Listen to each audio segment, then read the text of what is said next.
অনুরাগের ছোঁয়া ধারাবাহিকের আগামী পর্বে আমরা দেখতে পাবো অবশেষে সূর্যকে দীপার কাছে ফিরিয়ে আনতে গল্পে হাজির হলো উর্মিরই এক বন্ধু ইরা। হ্যাঁ বন্ধুরা, আমরা এমনটাই দেখতে পাবো অনুরাগের ছোঁয়া ধারাবাহিকের আগামী পর্বগুলোতে।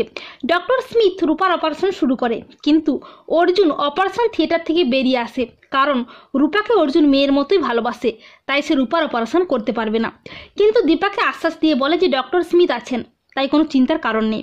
আর সবাই যখন রূপাকে নিয়ে চিন্তা করতে থাকে, ঠিক তখনই হঠাৎ হসপিটালে হাজির হয় ইরা।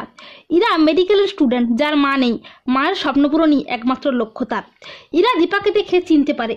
দীপাকে বলে যে আপনি সেদিন রাস্তায় ফুল বিক্রি করছিলেন, তাই না? আপনি বলছিলেন আপনার মেয়ের নাকি খুব বড় অসুখ করেছে। এরপর ইরা ভুলবশত অর্জুনকেই রূপার বাবা মনে করে ফেলে, কিন্তু দীপা ইরার ভুলটা ধরিয়ে দিয়ে বলে যে উনি আমার হাজব্যান্ড নয়, উনি ডক্টর অর্জুন চক্রবর্তী। আর অর্জুনের নামটা শুনেই খুশি হয়ে যায় ইরা। এরপর ডক্টর স্মিথ অপারেশন থিয়েটার থেকে বেরিয়ে এসে জানায় রূপার কন্ডিশন খুবই ক্রিটিক্যাল। রূপার আবার একটা অপারেশন করতে হবে, টিউমারটা রিমুভ করতে হবে, আর তার জন্য অনেক টাকাও লাগবে, কিন্তু রূপার প্রাণ সংশয়েরও সম্ভাবনা আছে। তখন দীপা বলে যত টাকাই হোক আমার মেয়েকে বাঁচিয়ে দিন। এরপর ইরা ডক্টর স্মিথকে লেটারটা দেওয়ার পরেই বলে আমাকে একটা গ্রামে যেতে হবে, সেখানে হেলথ সেন্টারে আমি প্র্যাকটিস করব, আর সেখানে নাকি একজন নতুন বদমেজাজি ডক্টরও এসেছে। এরপরে ইরা দীপাকে বলে আমি আসি দিদি, আবার পরে তোমার সাথে কোনো একদিন দেখা হবে। এই বলে ইরা সেখান থেকে চলে যায়। এরপর ইরা গ্রামে যায়, কিন্তু ইরা গ্রামে কয়েকজন বদমাস লোকের খপ্পরে পড়ে যায়, আর সেই পথ দিয়ে সূর্যও যায়।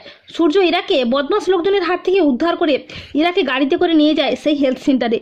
তো বন্ধুরা, তোমাদের কি মনে হয় ইরাই কি তবে সূর্যকে ফিরিয়ে নিয়ে যাবে দীপার কাছে? কমেন্ট করে জানিয়ে দাও তোমাদের মতামতটি।